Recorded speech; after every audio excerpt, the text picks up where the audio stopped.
Hey guys, and welcome to Rival Remembers, the place where gallant heroes and the engagements they fought in are unearthed from the corridors of history, so that they may receive the limelight once more.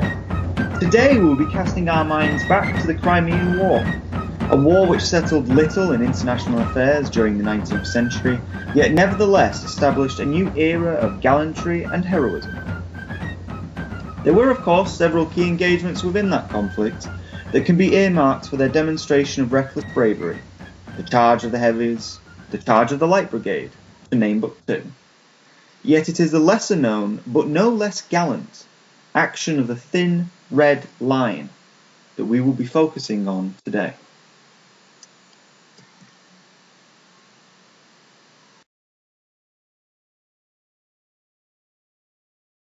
Following the Russian reverse at the Battle of Alma, the Allied forces of Britain, France, and the Ottomans sought to press their advantage upon the Russians by laying siege to the fortress city of Sevastopol, which lay on the western fringes of the peninsula.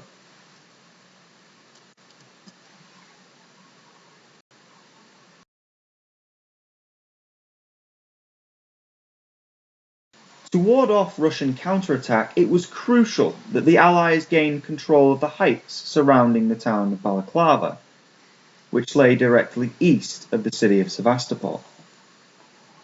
Of particular concern was the Causeway Heights, a ridgeline directly north of Balaclava. Ottoman forces were in the process of constructing redoubts, or defensive works, to bulwark their positions when the heights were assailed by Russian forces under the command of General Pavel Liprandi. Liprandi, with his 25,000 men, saw an opening between the British lines at Balaclava, which were not wholly formed, and the besieging forces at Sevastopol, which were predominantly French. With one fell swoop, then, Liprandi hoped to drive a wedge between the Allies, thus severing their supply lines and potentially forcing them to lift the siege of Sevastopol entirely. So it was then that on the day of the 25th of October, Liprandi ordered his troops to advance on the heights. Initially, the Ottomans, who were defending the heights from their defensive redoubts, managed to repulse the Russian advance. But understrength and unsupported, eventually they were forced to withdraw, surrendering the heights to the Russians. During this time, the Earl of Lucan, George Bingham, was leading the British heavy cavalry towards the heights. He had aimed to deter the Russian advance, but seeing the scale of the attack and perhaps sensing that the redoubts would quickly be fitted with Russian guns, he was forced, perhaps wisely, to withdraw.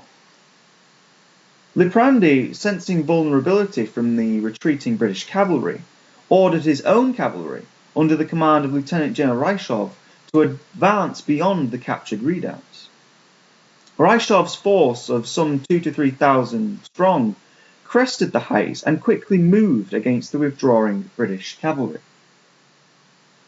Wishing to drive towards the British base at Balaclava, Rychov detached 400 men of the Ingermanland Hussars to engage British positions around the village of Kadkoy, just north of Balaclava.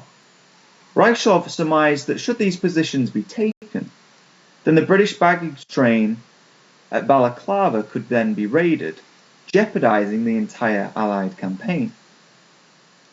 All that stood between Rychov's cavalry and the British base was the 93rd Sutherland Highlanders.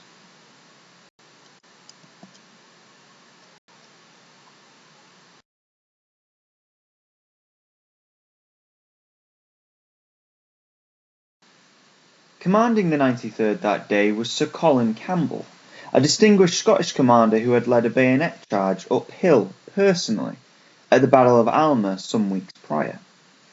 Having seen the Russian assault and capture of the heights, Sir Colin had been adamant that this indeed was no feint by the Russian army, but was instead a full-blown attack against the British-held positions around Balaclava.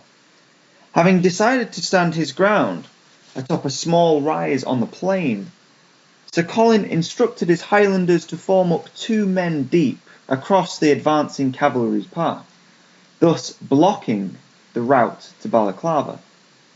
Now, In the 19th century, at this time, normal British infantry procedure when receiving cavalry was to form up 4 men deep, so as to better drive the cavalry back with fixed bayonets. Yet, having seen the Russian cavalry at Alma, Sir Colin had not been overly impressed, and so absconded from this typically traditional British protocol when it came to his formation. As the Russian hussars were quickly advancing, Sir Colin turned to his men and famously told them, "There is no retreat from here, men. You must die where you stand." To which his aide, John Scott, allegedly replied, "Aye, Sir Colin, if needs be, we'll do that." When the Russian cavalry was at 600 yards, Sir Colin issued the command to fire. The Highlanders unleashed a crescendo of rounds from the muzzles of their Enfields. Yet at such range, their aim went awry, and only a few Russians fell from their mounts. Having seen his men reload in a disciplined fashion, Sir Colin waited until the hussars were within 350 yards before he issued the command to fire again. This time, the Highlanders' aim was truer, for scores of hussars were plucked from their saddles or had their mounts shot out from beneath them. As the Highlanders reloaded again, the Russian cavalry began to lose momentum, and gradually they began to peel away towards the west, no doubt linking up with their comrades who were chasing or assailing the British heavy cavalry under Lord Lucan. For though their commander had stayed down the Highlanders' disciplined salvos, he thought it impossible, simply impossible, that the 93rd were his only obstacle to Balaclava. Indeed, he believed that beyond the rise that the 93rd held, there must simply have been ranks of British infantry just waiting to pounce. Sensing this trap, which proved not to be there, the Russian commander therefore decided to retire from the field entirely, gifting the field to the 93rd and Sir Colin. Sir Colin and his brave 93rd then had averted a British disaster, for had Balaclava been hit with such a strong force, the British supplies of munitions, food and clothing, to say nothing of the staff headquarters located there, could have been destroyed or severely damaged, thus jeopardising the British involvement in the campaign entirely. Without Sir Colin then, and his brave Highlanders, the Crimean War would have been a military disaster, alongside its other failings. This has been Rival Remembers. Today we have remembered the gallantry of Sir Colin Campbell and his brave 93rd Highlanders. May their gallantry and heroism long live on. Thanks for tuning in.